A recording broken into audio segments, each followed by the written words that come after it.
One of the first acting classes I went into the class and everyone else had like credits on their resume, and I had another job. Like I was a TV news producer before I went into acting. So this was my first real acting class. And I was so stiff that the teacher's face was like this. And then she was like, Eileen, just pretend you have like champagne bubbles all over you. And like, relax. And I was like, oh, okay, action. And I was like, why are you at the door? It was so bad. It was embarrassing. The teacher didn't even know what to say to me, except she said, I think you need an improv class because you're just so tight. Like there's nothing, you're so stiff. There's nothing, and I went home and I remember I cried because I thought, this sucks. This sucks. But then I also remember thinking, oh, there's nowhere to go except up. This is my rock bottom. I'll never be rock bottom again. And that was it. I waited tables at this Eillen's restaurant on Washington Boulevard, and there was an actress there, and she's like, you want to be an actress? And she was like, beautiful blonde. And I said, yeah. And she's like, oh, come to my acting class. And I went to her acting class, and her acting teacher was Dolph Lundgren's teacher. And the teacher, I can't remember her name. She was the nicest lady. And I remember watching people emote in class and really dig deep. And I just sat there and I thought, I don't have enough life experience. And she was so sweet. She talked to me after class and she's like, would you like to take my class? And I said, well, I'm in my senior year in college. I feel like I don't have enough life experience. And I have a hit list of things, my bucket list, things I want to do before I hunker down and go into acting, because I feel like acting, you got to be all in. And she was like, yes, go and like experience life. I just want to sit at a cafe and watch people and observe the way they eat, the way they talk to each other. And then I'm just looking at like, oh, that, like sometimes I'll watch and look at the table across the way and say to my husband, oh, he pissed her off. This is my thought on failure, is that you got to fail up. I don't mean use the word failure. As long as you don't attach shame to it and you just think of like, oh, that happened. Okay, that means I need to learn a few things and then move on to the next level. I'm always a misfit, but I don't care because I always find other people who are misfits or outliers and we love it. It's good to be odd. It's good to be different. It's taught me to really appreciate and harness the individuality. I look traditional. Like you see me, they want to put me in a box, but I'm actually really weird. I'm quirky. My brain says funny things. I say funny things when I don't think it's funny, but people think it's funny. And I think I have this Pollyanna thing about me that I think it's not congruent with what people impose on me on the outside. And I forget sometimes that what's inside is not what people see on the outside.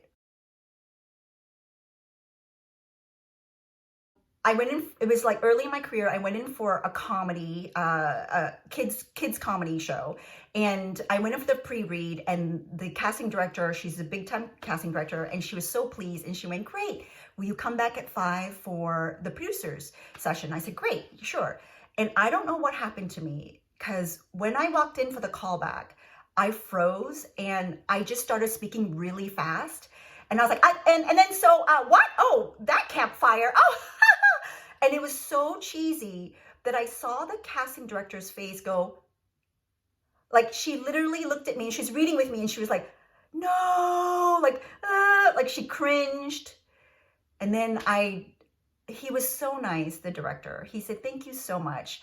But I knew she was like, oh no, she can't handle this. But let me say this. I also felt at that time, well, now I know. Like, you know what I mean? It's like, okay, now I gotta like work on my nerves, you know, so that I go in and just do the same, pretty much in the same space I was in with the pre-read. I went in for this callback and it was for a commercial. And I knew I did a really good job because I just had fun and I improvised and everything. And then the director got up and was like, that was brilliant. That was Eileen, nothing more, nothing more. And then a thought came into my head, which was, they give you that kind of feedback because they know they can't cast you.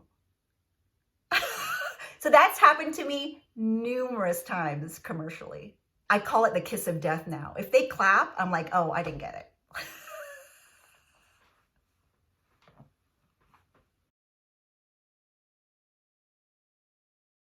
I have to meditate every day and relax, be in the zone. And in the zone, it's just quiet. Like, I know my stuff, I'm quiet. And when I go into the weight room, I don't talk to people. If people say hi to me, I'm like, oh, hi. But then I walk out into the hallway or everything because I'm very sensitive to other people's energy and I have to stay very focused. So I'm very quiet, I'm pleasant. And then the moment they call my name, I'm still very focused. I'll allow myself to dwell on it and feel bad about myself for like 15 minutes, half an hour, where I just go, oh, I wish it went different. I did this, I did that, you know, and I'll allow myself that time. And then I'll run it through my brain of like, why did I feel bad? What do I need to fix so that I don't create that same thing that if it was in my control, you know? And sometimes the role just doesn't fit you, and I'm not going to beat myself up over that. If it's really bad audition, I'll either go and get spaghetti bolognese or a cupcake because that's my drug of choice.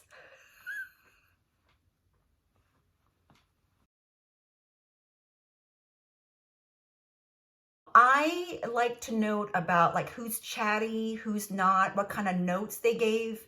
Like if they say, oh, bring it down, make it more grounded, more throwaway, then I go, oh, that's the style, the show they want. Like I went in for The Office with Allison Jones, and my acting is pretty grounded, but she was like, nothing. Like, I don't want anything. And then I went like, would you like more iced tea? And she's like, nothing. I don't, would you like more iced tea? And she's like, less. Would you like more iced tea? She goes, there we go. There we go. So then I had to take the note of, I wrote down The Office, Allison Jones, absolutely nothing. And then even more so, nothing.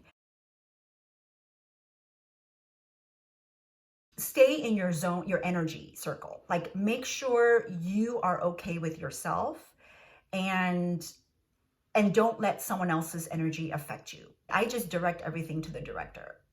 And my main thing is dealing with the director, him telling me or she telling me notes, and then I go, okay, great. And then I, you know, deal with the other actor and I let them lead in terms of how they want to interact. If they don't want to make eye contact with you, don't make eye contact with them.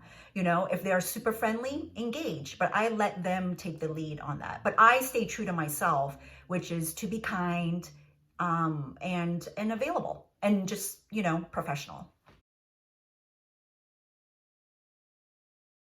I said yes to something because an agent kind of bullied my old agent kind of bullied me into it, but that was my responsibility. I didn't have the courage to say no.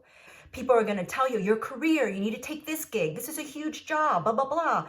And in the end, I look back and I go, I didn't care. I think these are just lessons for me to learn to be more myself and to be anchored in what's right for me.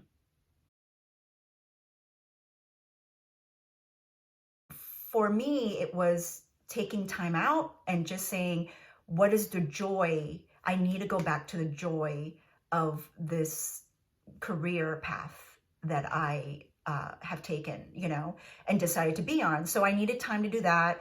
I needed to read a lot and discover, for me, like what's important to me. My career is like over 15 years. You're so used to an upswing that when you have repeated down, you know, like a string of disappointments, you start to think, I don't think like, am I a bad actor? I'm beyond that now, thank gosh, you know, but I do think like, have I lost my mojo? Or like, am I not in anymore? Or, you know, what am I doing wrong? And so I look at that, like I look at, are there things I need to improve? If the casting director keeps calling me back, then I know, okay, well, I'm swinging hard. So maybe it's not that, but I go through a list of stuff. And then sometimes I'm like, I just need to recharge.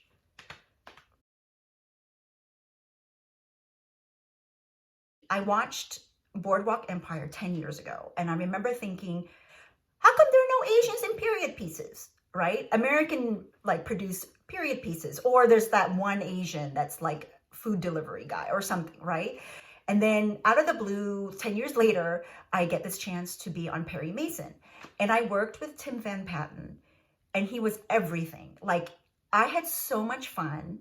And then the stars of the show were so kind, because Matthew Rhys, who's the star of the show, made everyone so comfortable. And we had like an action shot, they had fight scenes, and I was in the middle of the fight scene and everything. And I just felt like a kid again. And I just remember like, I need to savor this, because this is what's gonna keep me going when I think, oh God, I can't do another audition. Always work on something. Create your own stuff. Then you're never bored. You're never waiting. I heard that, I think in the first couple of years, 2 years, second year in my career or something. And I was like, okay, great. I'm never going to be bored. If you're bored, then there's something going on. Like, you need to figure out how not to be bored. During this down period, I'm writing a pilot and everything. So you always have to keep things going so that when the opportunity comes, you're ready. You know, you're full, you're ready. There's no negative energy of being thirsty, desperate, or anything. You're just like, yep, I got stuff going on. And yeah, do you need me to audition for this? Sure. But I need to go back and finish my pilot. I do like a gratitude journal every day. And I just look at all the stuff I do have. And then it puts you in that energy of like, you know, like my life is full already. And if I get this gig, that's going to be great. But my life is still going to be great without the gig. And weirdly, you book more that way. I feel I book more. I'm on a roll. As long as I'm in the gratitude zone, you're just not going in like this. You're going in like, what's up? How's it going? And you're just like, okay, let's play. You know, so there's definitely a different energy going in. It's not down, it's up. Always be kind. Those PAs, they work long hours, you know, and be kind to everyone. Say thank you. Like, be appreciative. Get to know your makeup artist. Get to, you know, you're sitting in the chair and they're asking questions about you. Why not ask questions about them? Oh, this was a bad one. I know, it might even make you cry. Your dog suffered a hemorrhage.